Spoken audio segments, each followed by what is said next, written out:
So what's up guys, I am Black Ops Amazing, welcome back to another video, and today we are back with another Zombies Q&A, the series on the channel where I take your questions from the comment section below to do with the zombie storyline, Easter eggs, and I answer them. As always, if you enjoyed today's video, don't forget to drop a like rating whenever you want to, make sure you are subscribed, but let's get into this, here we go, and enjoy. So the first question of today says, hey BOA, is Onslaught a part of the storyline or not? And the simple answer to this is yes, all of the Onslaught maps, there are loads of them. Every multiplayer map that we have in Cold War is also an Onslaught map. I don't know exactly how many there are, but there's loads. And for every map, there are 3 pieces of intel you can find that tell you the story revolving around what happened in that map regarding its zombie outbreak. Some of them link to Omega, some of them Requiem, we've even heard Maxis in some of the Onslaught stuff. So yeah, it's all canon, it's all part of the storyline, it's all very important, which is why I think it's a little bit of a shame why Xbox players don't get it yet, because if you are interested in the story, the stuff is all relevant. The next question says, why are zombies in the campaign on Cold War and other games? So what we've seen for a long time now is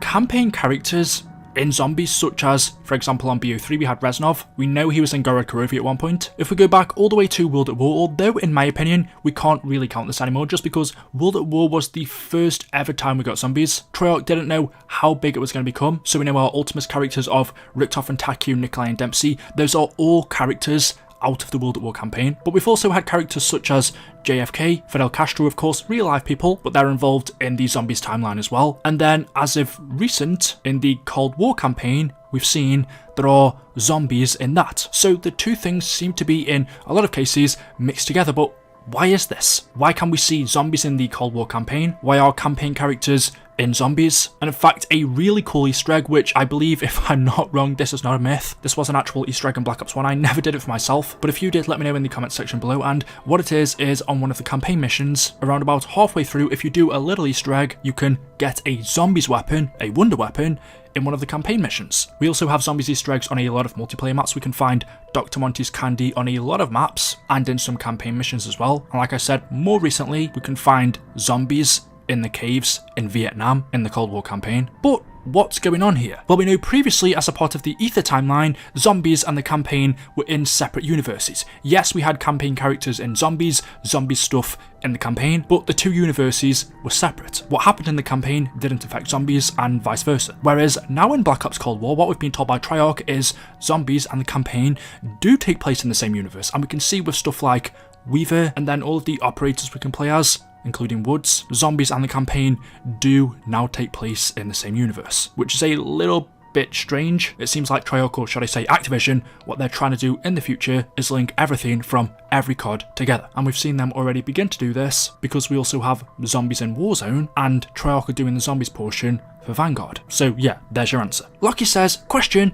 what happened to Revanov after Outbreak? Because it looks like he did us dirty. So after the second Outbreak Easter egg, where Requiem was sent to the Ural Mountains on a mission given to them by Weaver and Revanov, they were there to rescue Omega scientists who wanted to defect. But when they arrived there, they had been set up. Kravchenko shot down Raptor 1, he captured the strike team, and that's when he took us to Berlin. And ever since then, ever since the end of that Easter egg, and since then we've also had Mauer the Toten as well, we haven't heard anything from Revanov. He isn't involved in Mauer's Easter egg. We haven't heard from him for a long time now. We don't really know what happened to him at the end of Outbreak. So what's the answer? And in order to get that, we first need to listen to a radio, which is a conversation between Kravchenko and Gorev.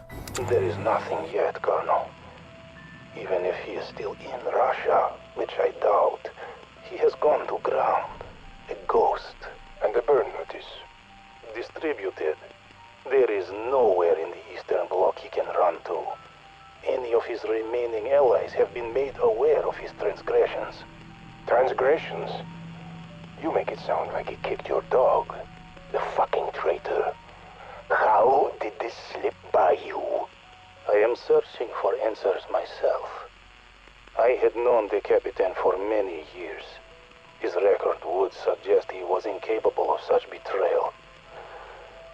He was the perfect soldier. A true Soviet. A fucking coward. This is the last thing we need. The Kremlin is asking questions. Gorev, I am not accustomed to having to explain myself. I am not accustomed to being spied on. Chebrikov's rats are everywhere, waiting to scurry back and report our latest failure.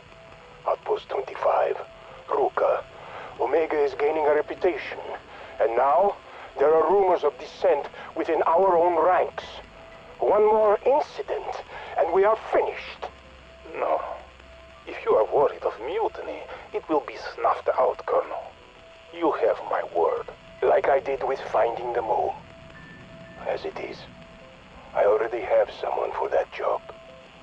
You must continue your work with Peck. Those warheads were our best chance of containing the entity. The entity. So far, I have had no luck in finding such a thing. We have interviewed over 100 Ethernods, and while there is no shortage of strange encounters with outlandish creatures in the dark ether, none can recall anything that matches your description of this entity. Perhaps your source in Requiem is acting on incomplete information. My source is not to be questioned, nor challenged. The threat is real. This is not a discussion. Find it before it finds us. We know Ravenov previously worked for Omega before betraying them in Firebase Z. However, since that map, no one in Omega, Gorev Kravchenko, they didn't know who the person within Omega was who betrayed them. The person who gave Maxis the location allowed her to infiltrate the facility. Omega only just found out who it was in the second outbreak Easter egg, and as you can tell, they're not very happy. They want him captured, killed, but they don't know where he is. But it seems like we could be finding out soon, because there is another radio which is called Marked Man, and it's a conversation after the second outbreak Easter egg between Weaver and Ravenov. Ravenov. How did you get in contact with me? Ironically, Maxis helped me with that, even though she doesn't know it yet. What do you want, Weaver? I want a lot of things, most of which I'll never get. And I'm sure you can relate, especially now that you're a marked man, an enemy of the state. Several, actually. You helped my team walk into a trap. I betrayed no one. Like Maxis, I was trying to do the right thing. I had no idea events would play out like they did. See, that's your problem. You're not as smart as you think you are. Too much fire in your belly, too much ice in your heart, but not enough smarts. Not where it counts. Are you any different? At least I am here, in the field, putting my ass and heart on the line. Well, maybe you can redeem yourself, Ravenov. Maybe. But just so you know, I'm rapidly running out of fucks to give. As you just heard, Weaver makes contact with Ravenov. He does this with the help of Samantha, however, she doesn't know it, so I'm assuming he took her radio. However, Weaver says to him, "Luke, you're an enemy of the state now. Not only are you an enemy of Omega, but because of what you did in the Ural Mountains, allowing my strike team to get captured, you're now an enemy of Requiem as well." But Weaver says to him, "Maybe you can redeem yourself." Now, we had this radio in Season 4, I think it was. Our next round-based zombies map should be coming in Season 6. We did speculate that maybe in Season 5 Reloaded, we could get a second outbreak Easter egg. We haven't heard of anything so far, and it may not be until Season 6 Reloaded, maybe the end of Season 6 when we actually get our next round-based zombies map. So is there the chance we'll get a third outbreak Easter egg? Because from what we can hear in this radio, Weaver is making contact with Ravenov and he wants him to redeem himself. So clearly, in the near future, because this hasn't happened yet, Ravenov is going to be involved in zombies again. So far, he's been involved only in the Ural Mountain stuff, so when we do see him again, maybe a third outbreak Easter egg. Anyway guys, there we go. That is it. That is all I have for you for today's video. As always, hopefully you have enjoyed. If you have anything to do, drop a like rating. Make sure you are subscribed to stay up to date with the latest videos on the channel. Thank you all for watching, and I will see you in the next video. Until then, goodbye.